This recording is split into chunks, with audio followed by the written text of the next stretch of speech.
मैं हर दिन देख रहा हूं कि दुनिया में ये बड़े पैमाने पर हो रहा है, हमारे अपने लोगों के बीच भी। तमामों लोग, छोटा प्रतिशत नहीं है, ये लोगों का बड़ा प्रतिशत है। वे कुछ करेंगे, कुछ किया जाना है, मान लीजिए कोई काम किया जाना है और वो काम नहीं हुआ। जब काम नहीं हो पाता तो पहला विचार आएगा, उसकी वजह से ये नहीं हुआ, इसकी वजह से ये नहीं हुआ। लेकिन हमने काफी हद तक अपने लोगों को ठीक कर लिया है कि अब वे किसी पर उंगली नहीं उठाते। आप देखेंगे कि तमामों लोग किसी आध्यात्मिक कारण की तलाश करेंगे, काम क्यों नहीं हुआ। पता नहीं सद्गुरु क्या हुआ, हमने सब किया और ठीक से किया।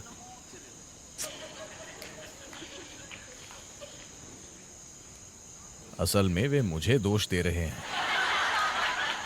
सद्गुरु, आपकी कृपा काम नहीं कर रही है।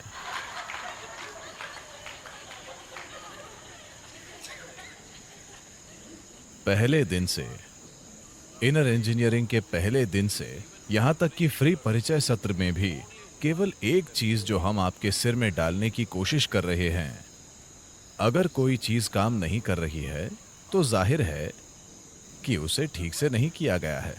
हेलो, कोई चीज ठीक से नहीं की गई है। हो सकता है कि आपको अभी वजह पता नहीं है, वो मुद्दा नहीं है, पर कोई चीज काम नहीं कर रही है, कोई चीज ठीक नहीं हुई है, जैसे होनी चाहिए थी वैसे नहीं हुई, तो जाहिर है कि हमने कोई चीज ठीक नहीं की। पर लोग आध्यात्मिक समाधान ढूंढते हैं। बहुत सारे लोगों के लिए यही आध्यात्म है। जीवन की सरल चीजों को वे जटिल बना देते हैं और वो आध्यात्म है। नहीं नहीं, आध्यात्म का अर्थ है सबसे रहस्यमय चीजें जो आप अपनी 5 इंद्रियों या अपनी बुनियादी तर्क के माध्यम से समझ नहीं सकते, उन्हें काफी तार्किक रूप से उपलब्ध कराना, ये आध्यात्म है। पर सरल चीजों को अनुपलब्ध और आध्यात्मिक बना देना किसी भी तरह का आध्यात्म नहीं है। तो आपको यह समझना चाहिए कि अगर आपके काम में टकराव हो रहा है, अगर टकराव है तो जाहिर है कि आप सैंडपेपर हैं। आप सैंडपेपर जानते हैं। मैं उनसे आपको एक सैंडपेपर देने के लिए कहूंगा, एक छोटा टुकड़ा। रोज जब भी आपका किसी से टकराव हो तो बस अपनी त्वचा को कहीं पर थोड़ा रगड़ दें। तो अगर आप खुद को जल्दी ठीक नहीं करते तो आपकी कोई त्वचा नहीं बची होगी। जब आपके पास कोई त्वचा नहीं बची होगी तो आप कुछ भी नहीं छुएंगे, आप नहीं टकराएंगे, आप टकराव की तलाश नहीं करेंगे, आप आहिस्ता चलेंगे। मान लीजिए आपकी त्वचा नहीं होती तो आप कैसे चलते? आप ऐसे चलते कि एक छोटा सा पंख भी आपको न छुए, इस तरह चलते हैं ना, क्योंकि अब हर चीज में दर्द होगा। अगर आप वैसा इलाज चाहते हैं तो हम कर सकते हैं, वरना पहले अपने होश में आइए। टकराव हो रहा है, यानी जहां भी आप जाते हैं टकराव हो रहा है, तो जाहिर है कि वजह आप हैं। टकराव कम करने के लिए आप एक सरल चीज कर सकते हैं। मैंने आपको कई बार कहा है पर आपने बात नहीं मानी।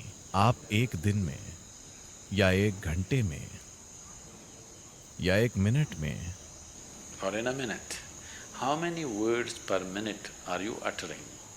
Bring it down to 50%. प्रति मिनट जितने शब्द आप बोलते हैं उसे 50% तक नीचे ले आइए। फिर भी वही काम कीजिए, आप देखेंगे कि टकराव काफी कम हो जाएगा, सिर्फ इसलिए कि आप बकबक नहीं कर रहे हैं। हाँ, और हम आपको प्रशिक्षित करने की कोशिश कर रहे हैं। आप जो भी देखते हैं, चाहे आप किसी आदमी, औरत, बच्चे, गाय, गधे, गधे को भी आपको नहीं। फिर टकराव कैसे नहीं होगा? टकराव होगा। तो सिर्फ जब सद्गुरु यहां हैं तो इस तरह बाकी समय इस तरह ये काम नहीं करेगा। इसे खुद के अंदर लाइए, सिर्फ एक प्रतीक के रूप में नहीं, वास्तव में। तो टकराव दो प्रकार के होते हैं, एक आपके भीतर, बाहर सिर्फ ये एक अभिव्यक्ति और एक परिणाम होता है। तो इनर इंजीनियरिंग की पूरी चीज का मतलब सिर्फ इतना है कि जब आप यहां बैठते हैं तो आप बिना किसी टकराव के यहां बैठ सकें। अगर आप यहां बिना किसी टकराव के बैठ सकते हैं तो बाहरी टकराव भी कम हो जाएगा। पर जब आप किसी सैंड पेपर से मिलते हैं तो कुछ टकराव तो होगा।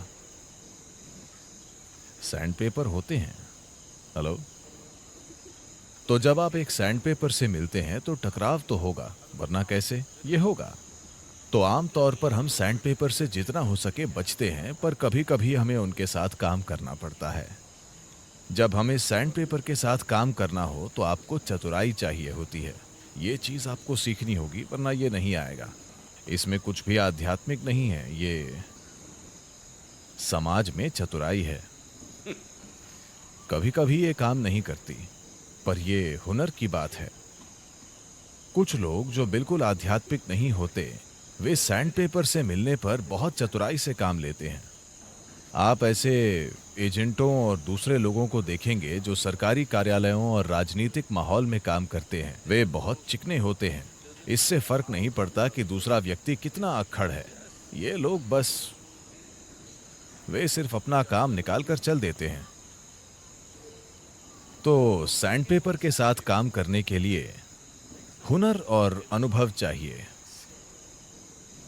इसमें कुछ आध्यात्मिक नहीं है, ये एक सामाजिक हुनर है। पर आमतौर पर आश्रम में बहुत कम सैंड पेपर हैं। कभी कभी लोग उन पर रेत डाल देते हैं, पर वे झाड़ देते हैं। वे उसे हर समय खुद पर नहीं रखते। कभी कभी वे वैसे होते हैं, वे हर समय वैसे नहीं होते। तो जब वे वैसे होते हैं, जब साही के कांटे खड़े हों, तो आपको थोड़ा दूर रहना चाहिए।